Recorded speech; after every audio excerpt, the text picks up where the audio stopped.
우리 이 시간 같이 보실 하나님의 말씀은 구약 성경 출애굽기입니다.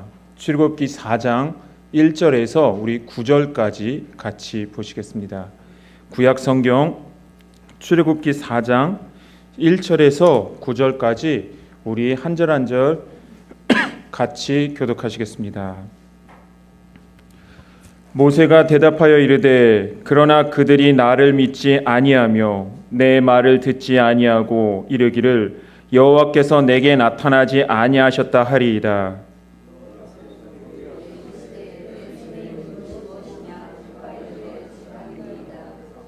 여호와께서 이르시되 그것을 땅에 던지라 하시매 곧 땅에 던지니 그것이 뱀이 된지라. 모세가 뱀 앞에서 피하매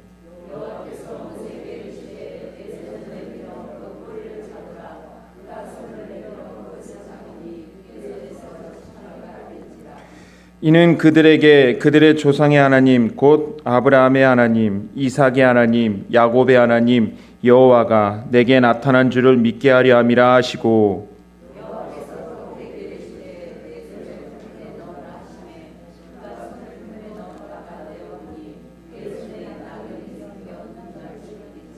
이르시되 내 손을 다시 품에 넣으라 하시매 그가 다시 손을 품에 넣었다가 내어보니 그의 손이 본래의 살로 되돌아왔더라.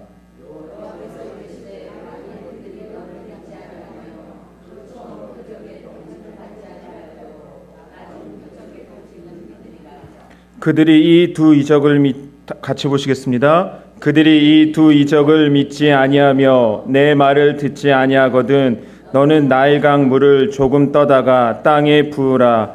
내가 떠온 나일강 물이 땅에서 피가 되리라. 아멘. 제가 얼마 전에 코로나를 앓았었습니다. 그래서 이제 후유증이 장기침이 남아서 제가 이제 대화를 할 때마다 이런 증상이 나타나서 그런 모습을 볼 때마다 긍휼한 모습으로 좀 봐주셨으면 감사하겠습니다. 말씀을 시작하겠습니다. 우리가 믿음으로 살면서 제일 힘든 게 무엇일까 한번 저는 이 말씀을 준비하면서 묵상을 해봤습니다. 예수 믿는 사람들에게 가장 힘든 것, 물론 물질의 어려움도 있을 것이고요, 관계의 어려움도 있을 것이지만 가장 큰 어려움은 믿음으로 시작한 일이 잘 안 될 때 제일 힘들 것이다 라고 생각을 합니다. 왜냐하면 믿음으로 했다라고 하는 말의 의미는 하나님께서 일하실 것임을 믿고 시작한 일이라는 뜻입니다. 그런데 하나님께서 일하실 것이라는 것을 믿고 시작한 일인데 예상한 대로 계획된 대로 잘 안 돼 있을 때 그때는 시간이 지나면 회복이 되겠지만 한동안은 큰 어려움에 회의감에 빠질 것입니다. 오늘 본문 속에 하나님과 대화하는 모세의 상황이 바로 이러했습니다. 예전에도 우리가 한번 살펴봤지만 왕자의 신분으로 있을 때 모세가 자기 형제들을 돌보려고 나아갔던 그 모습이 나름대로 믿음으로 돌보려고 나아갔던 것입니다. 자신의 소명을 분명히 알고요.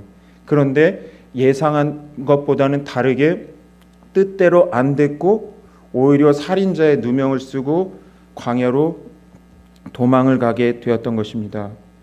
그래서 이 하나님이 모세에게 나타나셔서 이 대화를 하는 모습 속에 보면 하나님께서는 내가 너를 애굽으로 보낼 것이다 라고 말씀하시지만 이 모세는 이전에 했던 그 실패의 경험에서 생긴 두려움 때문에 하나님 앞에 계속 저는 갈 수가 없습니다. 갈 수가 없습니다. 저는 못 가겠습니다라고 이렇게 말을 하고 있는 것입니다. 즉, 이 모세는 도망쳐 오면서 이 광야의 40년이라는 시간을 보내면서 모세는 처음에 하나님께서 자신에게 주셨다던 그 소명감도 잊어버리고 믿음으로 시작하려고 했던 그 호기로운 마음도 잊어버린 채 그저 목숨은 붙어 있으나 죽지 못해서 되는 대로 살아가는 모습을 이 광야의 40년이라는 시간을 그렇게 보냈다라고 하는 것을 우리는 알 수가 있습니다. 모세는 자신의 소명을 포기했습니다. 그런데 포기하지 않으신 분이 계십니다. 그 포기하지 않으신 분이 누구시냐? 바로 하나님이십니다. 하나님께서는 이 40년간의 모세의 낙심하고 낭망했고 절망했던 모습을 다 아십니다. 그런데도 하나님께서는 처음에 창세전부터 모세를 통하여 하려고 하셨던 일을 이제 이루시기 위하여, 그래서 모세를 보내시기 위하여 모세에게 찾아가셨고, 하나님께서는 모세에게 계속 애굽으로 가라, 애굽으로 가라라고 말씀하고 계신 것입니다. 이 모세의 입장에서는 실패를 경험했던 곳으로, 처음에 실패를 경험했던 그곳으로 가라고 하시니 이 모세는 못 가겠던 겁니다. 만약에 하나님께서 내가 이곳에서 실패해 갖고 나왔는데 하나님께서 애굽이 아닌 다른 곳으로 가라고 하시면, 하나님께서 이렇게 할 거니까 너 가. 그렇다면 어떤 면에서 보면 모세는 한번 이곳은 제가 가보겠습니다 라고 할 수 있었겠지만, 실패라고 하는 큰 트라우마를 안겨준 애굽으로 하나님께서는 계속 가라고 하시니 이 모세는 못 가겠다라고 계속 이야기를 하고 있는 것입니다. 이 모세가 이 출애굽기 3장부터 4장 17절 사이에 나타난 이 모세의 반응은 어떤 면에서 보면 믿음 없는 반응이라고 할 수가 있습니다. 그러나 우리는 함부로 그런 모세의 모습을 비판하고 판단하고 정죄할 수가 없습니다. 왜냐하면 우리의 모습이 그렇기 때문입니다. 만약에 우리가 우리 마음속에 우리의 연약함 때문에 두려움이 있고 정말 내가 어찌할 수 없는 문제를 향하여 내가 나아가야 될 때 당당하게 나아가실 수가 있으시겠습니까? 그래서 만약에 어느 날 하나님께서 우리에게 은혜를 베풀어 주셔서 야, 너 가라 라고 하실 때 이 두려움의 문제, 이 낙심과 낭만과 이 좌절의 문제가 아직 우리 삶에서 해결되지 않았는데, 네 주님 가겠습니다, 주님이 보내시니 저는 가겠습니다 라고 말을 할 수 있는 사람들이 아무도 없다라는 것입니다. 심지어 예수님께서도 십자가를 지실 때가 오시니까 하나님 이 잔을 내게서 멀리 하옵소서라고까지 예수님도 그렇게 기도하셨는데, 하물며 연약한 우리 인간에게 너 가라, 그런데 내가 가야 할 곳이 너무나도 크고 두렵고 내 능력으로는 어찌할 수 없는 그 크고 강한 장애물들이 그 앞에 놓여 있는데 누가 시원하게 주님 제가 가겠습니다라고 말을 할 수가 있겠습니까? 이 모세의 모습이 우리의 모습이다라고 성경은 우리에게 말씀합니다. 그런데 우리 하나님은 너무나도 좋으신 분이십니다. 모세가 하나님이 가라고 하실 때마다 내 이름이 무엇이간데 그러면서 또 누가 나를 보내셨습니까? 라고 자꾸 이렇게 핑계 같은 이야기를 하면서 못 가겠다라고 말하는 이 모세를 통하여 야, 너는 왜 이렇게 믿음이 없냐? 내가 함께 한다고 너가 말하지 않았냐? 그러니까 좀 가! 이러지 않으시고 하나님께서는 이 모세를 긍휼히 여기시고 불쌍히 여기시는 모습으로 이 두려움을 이겨낼 수 있도록 이 모세가 고백한 이 두려움의 문제 하나하나를 대화를 통하여 해결해 주시는 계심을 우리는 본문을 통하여 알 수가 있습니다. 그러니까 이 출애굽기 3장부터 이 4장 17절까지는 하나님께서 모세를 부르셔서 보내라고 하시는데 세어보면 모세는 총 5번의 거절을 하는데 그 5번의 거절 가운데 하나님이 그래 너 못 가겠구나, 너 가지마 이런 것이 아니라 이렇게 내가 할 거다, 너의 두려워하는 그 두려움의 문제를 향하여 이렇게 할 거다라고 하나님께서는 말씀을 해주시고 계신 것입니다. 그래서 우리는 하나님 앞에 나아갈 때 우리의 모든 것을 아시는, 우리의 연약함을 아시는 하나님을 향하여 나아갈 때에 어떤 마음을 가지고 우리는 주님 앞에 나아가야 되느냐 하냐면은 이 마음에 대하여 우리 성도들이 가져야 할 마음에 대하여 히브리서 4장 16절은 이렇게 이야기를 하는데, 그러므로 우리는 긍휼하심을 받고 때를 따라 돕는 은혜를 얻기 위하여라고 말씀을 합니다. 하나님께서는 우리를 긍휼히 여기신다, 우리를 불쌍히 여기신다라고 말씀합니다. 그래서 우리가 믿음으로 살아가는 그 순간순간마다, 믿음으로 살아가는 우리가 살아내야 할 모든 상황마다 하나님께서 우리에게 베풀어 주실 은혜가 있다라고 말씀을 합니다. 그래서 우리 은혜는 순간순간이 하나님의 은혜가 없으면 살 수 없는 사람들인데, 그 하나님께서 우리가 살아가면서 필요한 은혜를 주시겠다라고 약속하고 계신 것입니다.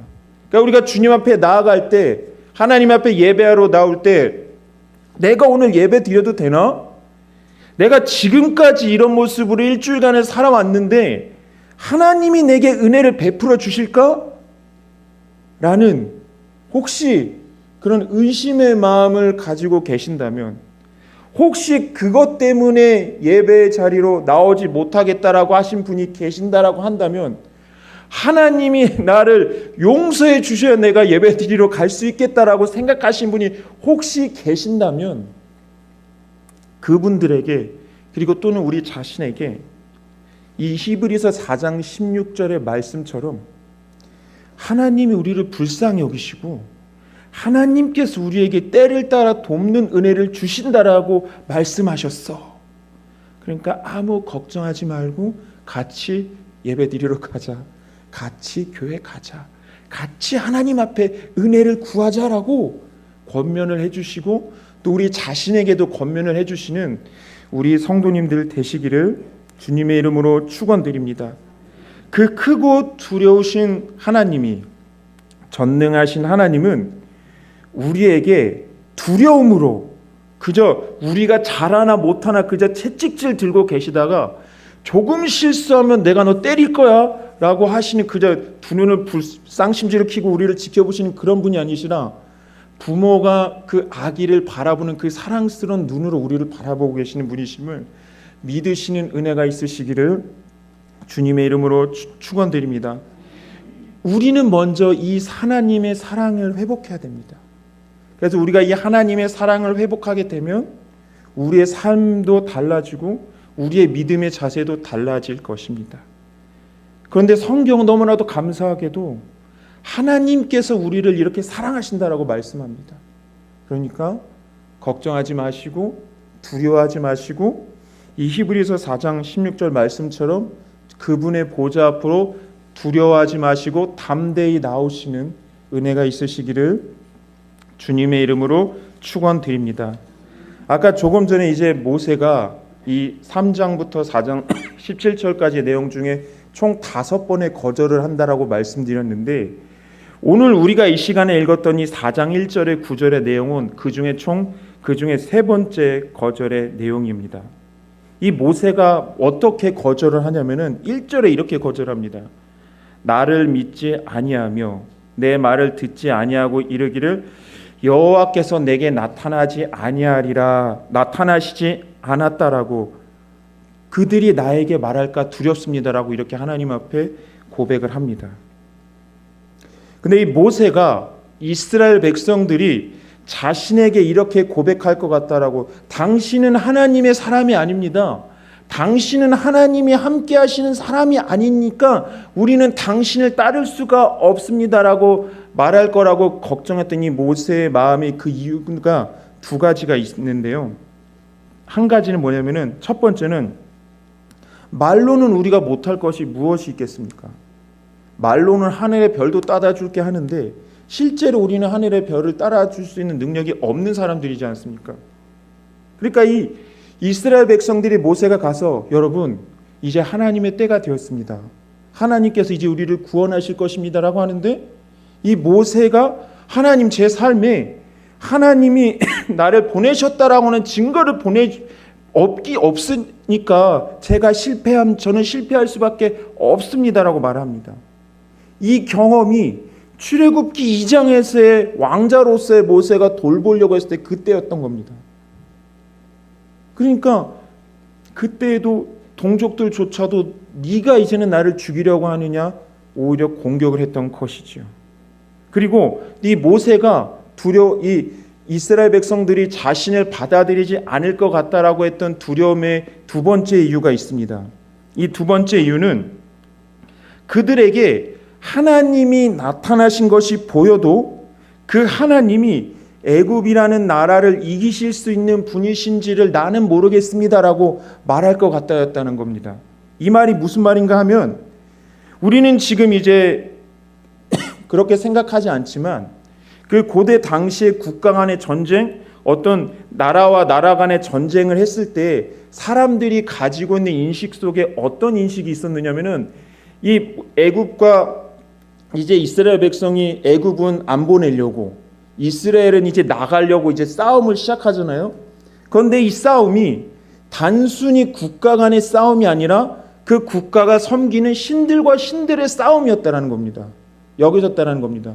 그러니까 즉 만약에 이스라엘이 승리해서 애굽을 나가면 애굽의 신보다 이스라엘이 섬기는 신이 더 크고 강한 것이고, 이스라엘이 출애굽을 실패한다면 이 애굽의 신이 이스라엘이 섬기는 신보다 더 크고 강하다라고 생각했던 것이 당시의 인식이었다는 겁니다. 그런데 그때 당시에 이미 애굽은 최강국으로서의 가장 강한 신이 애굽을 보호하고 있었다고 생각을 했고, 또 이 이스라엘은 노예의 민족으로서 하나님이라는 존재는 살아계시는데 400년 동안 노예 생활을 하면서 계속 그 약함의 상태에 있었기 때문에 어떤 면에서는 가장 약하고 가장 힘이 없는 존재로 생각되었던 때라는 것입니다. 그러니까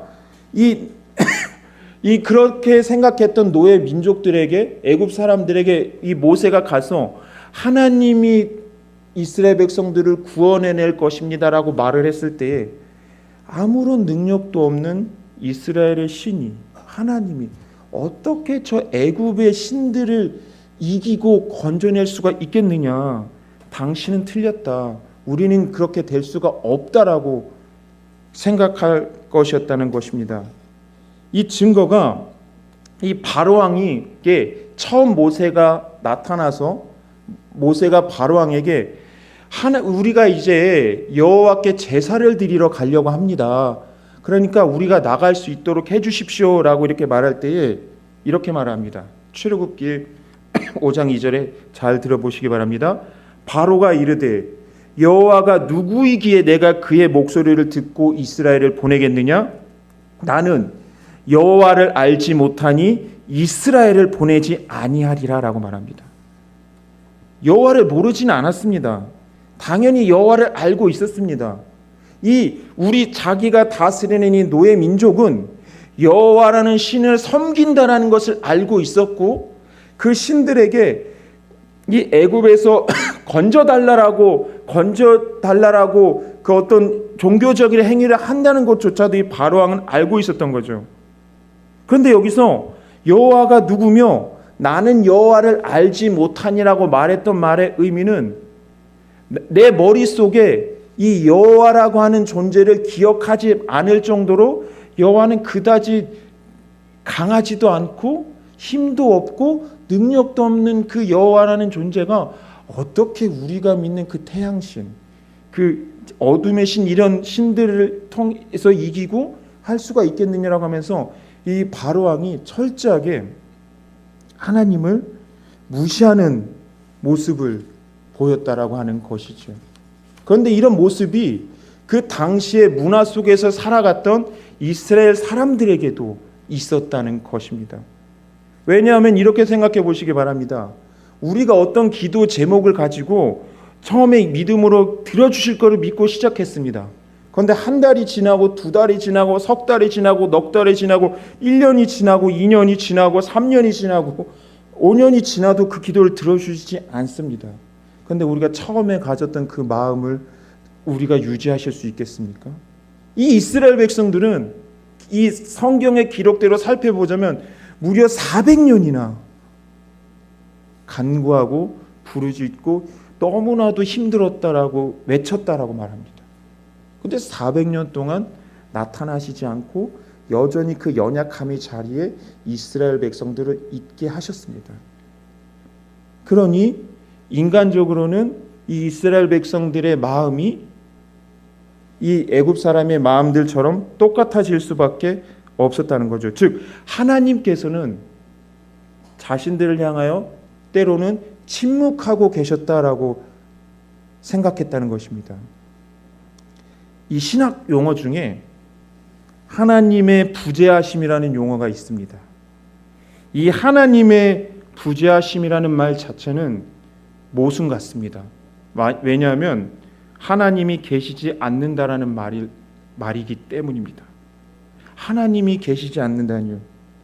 사실 성경 어디를 봐도 하나님이 계시지 않은 적은 없었습니다. 다만 문제는 우리가 하나님이 계시지 않는 것처럼 느낀다는 것입니다. 우리의 믿음이 처음으로 믿음으로 시작했을지라도 우리의 믿음이 흔들리는 것처럼 느낄 때까지 하나님이 침묵하신다라고 생각이 되면 연약한 우리들은 그 믿음이 흔들릴 것이고 또 어떤 사람들은 심하게는 그 믿음을 버리고 떠나는 경우도 있다라고 하는 것입니다. 그렇다면 한 가지 우리는 이렇게 생각해 봐야 됩니다. 하나님께서는 왜 우리에게 이런 시간들을 허락하시는 것일까요? 여기에 하나님의 놀라운 섭리가 있습니다. 우리가 찬양의 가사 중에 여호와는 나의 힘이요 나의 구원이시라는 고백의 가사가 있습니다. 이 고백이 내가 광야에 있을 때에도 내가 가나안 땅에 있을 때에도 여전히 하나님을 향한 우리의 고백이 되기를 원하신다는 것입니다. 우리가 광야에 있을 때에도 그래도 하나님이 너의 하나님이냐? 우리 인생이 형통할 때에도 그래도 하나님이 너의 하나님이냐라고 우리에게 물어보실 때 네 주님은 나의 하나님이십니다. 이 고백을 우리 주님께서는 듣기 원하신다는 겁니다. 근데 출애굽기 2장에 보게 되면 이 우리 입장에서는 침묵하시는 것 같은데 출애굽기 2장에서는 그들의 부르짖음을 들으셨고 조상들의 약속을 기억하셔서 그들을 돌보셨다라고 말을 하는 겁니다. 단 우리의 믿음이 없어서 그것을 보지 못한다는 것입니다. 사랑하는 우리 모든 문정제일교회 성도 여러분, 그래서 우리는 기도할 때 하나님 우리와 함께 하옵소서라고 기도를 하시지 않습니까? 그런 기도 가끔 하시지 않습니까? 그래서 저는 기도를 이렇게 바꿔야 한다고 생각합니다. 하나님, 제가 믿음이 없어서 하나님이 나와 함께하고 계신다는 가끔 잃어버릴 때가 있는데 성경의 증거를 보니까 하나님은 나를 떠나신 적이 한 번도 없었습니다. 그러니까 주님, 제 마음을 변화시켜 주셔서 하나님, 주님이 지금도 여전히 나와 함께하고 계신다는 것을 믿게 해달라고, 이 믿음에서 떠나지 않게 해달라고 우리는 그렇게 간구해야 할 줄로 믿습니다. 사랑하는 우리 모든 문정제일교회 성도 여러분, 하나님은 절대로 우리를 떠나시는 분이 아니십니다. 우리의 믿음이 연약해졌을 때에도, 우리가 성령 충만할 때에도, 성령 충만하지 못할 때에도 하나님은 우리와 함께하고 계십니다. 그런데 본문으로 돌아와서 불행히도 모세는 이 광야의 40년의 시간 동안 이 상태로 갔다는 것입니다. 그래서 이 본문 속에서 하나님께서는 이 세 번의 기적을 보여주시는데 그 세 번의 기적을 통하여서 하나님이 애굽인들이 섬기는 신보다 못한 신이 아니라 크고 강하고 천지를 창조하신 창조주 하나님임을 이 모세와 이스라엘 백성들에게 보여주셨다라고 하는 사실입니다. 그 중에 첫 번째 기적이 지팡이를 뱀으로 만드는 기적이었습니다. 그래서 1절에 모세가 그들이 나에게 당신은 하나님이 보내신 사람이 아닙니다라고 말할 겁니다라고 그 걱정된 고백 속에 2절에 하나님이 모세에게 이렇게 물어보세요. 2절에 여호와께서 그에게 이르시되 내 손에 있는 것이 무엇이냐라고 물어봅니다. 하나님께서 우리에게 물어보실 때 야, 너 뭐 갖고 있니? 너가 지금 삶 속에 네가 가지고 있는 게 뭐니라고 물어보실 때 이 모세처럼 하나님 제가 이거 갖고 있네요. 뭐 통장에 잔고도 많네요. 뭣도 많네요. 자랑할 것이 많을 때에는 우리는 주님 저 많이 갖고 있어요. 저 이걸로 주의를 할 수 있겠어요. 라고 우리는 생각할 것입니다. 근데 모세나 우리의 연약한 모습이나 하나님 앞에 자랑할 것이 별로 없습니다. 모세가 주님 제가 갖고 있는 건 이 지팡이 하나뿐입니다 라고 말합니다. 근데 하나님께서 이걸 왜 물어보셨을까요? 이 지팡이가 애굽을 바꾸기 위해서 아무것도 할 수 없는 그저 나무 막대기에 불과하다라고 하는 것을 하나님이 모르셨을까요? 다 아셨죠. 다 아셨어요. 그런데 하나님께서 그것을 왜 물어보셨을까요? 하나님께서는 이 지팡이가 뱀이 되는 기적을 보여주시면서 사람으로 할 수 없는 그 일이 하나님이 하시니까 된다라고 하는 것을 보여주신 겁니다. 하나님이 사용하실 수 없는 도구는 없습니다. 아무리 마른 막대기라 할지라도 하나님의 손에 붙들리면 가장 강력한 무기가 된다라고 하는 것을 이 뱀이 되는 이 지팡이를 통하여서 보여주시면서 너도 가라. 내가 이 지팡이처럼 지팡이를 통하여 내가 너를 통하여 일할 거니까 너 가라 라고 이렇게 말씀하신 것입니다. 그런데 이 뱀의 기적 정도는 나중에 애굽의 술사들도 하기 때문에 애굽 자체를 애굽에서 크게 우와 이렇게 놀라는 기적 정도는 되지 않습니다. 그래서 한 가지 기적을 더 보여주시는데 처음에 손에 이렇게 솜에 뺐다가 하니까 이 손에 나병이 생기고요. 그래도 다시 집어넣었다가 빼니까 이 나병이 치료된 것 기적을 경험케 하십니다. 이 하나님께서 이것을 보여주신 이유는 그 당시의 질병은 신의 심판이다라고 생각했습니다. 어느 집에 큰 병에 걸렸다 하나님이 심판하셨네 라고 생각했던 것이죠. 그런데 어느 가정에 큰 질병이 있는데 그 고침을 받았어요. 저 가정은 구원 받았네 라고 당시에는 생각했던 것입니다. 그래서 심판과 구원이 그 병에 걸리고 낫음에 있었다라고 그 사람들은 당시의 사람들은 생각했는데 그 모습을 하나님이 보여주심으로써 모든 심판과 구원을 주관하시는 이는 하나님이시다라고 하는 것을 모세와 이스라엘 백성들에게 보여주신 것입니다.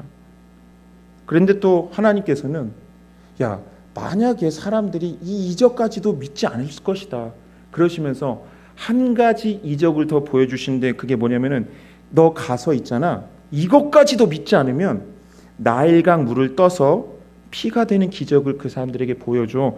그러면 그때는 그 사람들이 진짜 믿을 거야 라고 하나님께서는 말씀하셨습니다.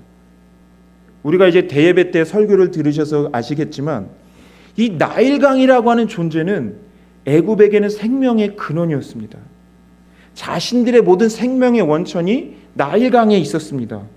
근데 이 나일강을 관장하는 세베크라고 하는 신이 있었는데 이 애굽 사람들은 자신의 생사복이 나일강에 있었고 그 모든 것을 한 손에 쥐고 있던 세베크라는 신의 손에 의해서 다스림을 받는다라고 생각했던 겁니다. 그런데 이 나일강이 피가 되는 기적을 통해서 하나님께서는 진정한 인간의 생사복을 주관하시는 분이 세상에 그 세베크 어떤 나일강이라고 하는 그 우상이 아니라 여호와 하나님이심을 알려주시고자 이런 기적을 주님 모세를 통하여 모세에게도 보여주시고 그 이스라엘 백성들에게도 보여주신 것입니다. 출애굽기 7장 7절에 보게 되면 이렇게 말씀합니다. 그래서 너희를 내 백성으로 삼고 나는 너희의 하나님이 되리니 나는 애굽 사람의 무거운 짐 밑에서 너희를 빼낸 너희의 하나님 여호와인 줄 너희가 알지라 라고 말씀하십니다. 그리고 출애굽기 10장 2절 내게 내가 애굽에서 행한 일들 곧 내가 그들 가운데서 행한 표징을 내 아들과 내 자손에게 귀에 전하기 위함이라 하시면서 마지막에 너희는 내가 여호와인 줄을 알리라 라고 말씀합니다. 그리고 출애굽기 9장 29절에 모세가 그에게 이르되 내가 성에서 나가서 곧 내 손을 여호와를 향하여 펴리니 그리하면 우레소리가 그치고 우박이 다시 있지 아니할지라. 세상이 여호와께 속한 줄을 왕이 알리이다라고 이렇게 말씀합니다. 즉 오늘 우리가 이 본문 속에 하나님께서 이 보여주신 모든 기적은 이겁니다. 한마디로 세 문장으로 정리하자면 여호와가 하나님이시다. 그 하나님이 살아계신다. 그 살아계신 하나님이 창조주이시다. 그 전능하신 하나님이 너희와 함께 하신다 라고 하는 것을 모세를 통하여 이스라엘 백성들에게 알려주신 것입니다. 말씀을 마무리하도록 하겠습니다. 하나님은 살아계십니다. 그 살아계신 하나님이 지금 이 자리에 우리와 함께 하십니다. 우리가 믿는 그 하나님은 천지를 창조하신 창조주 하나님이십니다. 성경의 시작이 어떻게 시작이 되나요? 태초에 하나님이 천지를 창조하십니다. 이 창세기 1장 1절에 태초에 하나님이 천지를 창조하시니라 하나님이 창조주이심을 선포하고 성경을 시작하는 이유가 뭐겠습니까? 창조주 하나님이 이 모든 것을 다 이루신다는 겁니다. 우리가 믿는 하나님은 이 우리만의 하나님이 아니라 전 모든 것을 다스리시는 창조주 하나님이십니다. 우리가 예배 때마다 고백하는 신앙 고백에 뭐가 담겨 있습니까? 이렇게 시작하지 않습니까? 나는 전능하신 아버지 하나님, 천지의 창조주를 믿습니다. 우리의 신앙 고백의 시작이 천지를 창조하시는 창조주 하나님을 믿는 그 고백에서부터 우리의 신앙이 시작됩니다. 모든 천지 만물을 다스리시는 하나님이시, 그 하나님이 나의 하나님이시라는 고백이 믿음이 만약에 우리 안에 없다면 어떤 장애물이 부딪혔을 때 이것을 이기시는 하나님이시라고 하는 그 고백이 우리에게 나올 수가 없다라는 것입니다. 사랑하는 우리 모든 문정제일교회 성도 여러분, 우리가 믿는 하나님은 온 우주 만물을 자신의 뜻대로 다스리시는 창조주 하나님이십니다. 이 하나님에 대한 신앙의 회복이 우리 안에 일어나서 그 하나님을 신뢰하며 우리가 걸어가야 할 이 모세가 애굽을 향하여 담대히 걸어갔던 것처럼 우리가 걸어가야 할 그 믿음의 길을 담대히 걸어가시는 은혜가 있으시기를 주님의 이름으로 축원드립니다. 우리 시간 같이 찬양 드리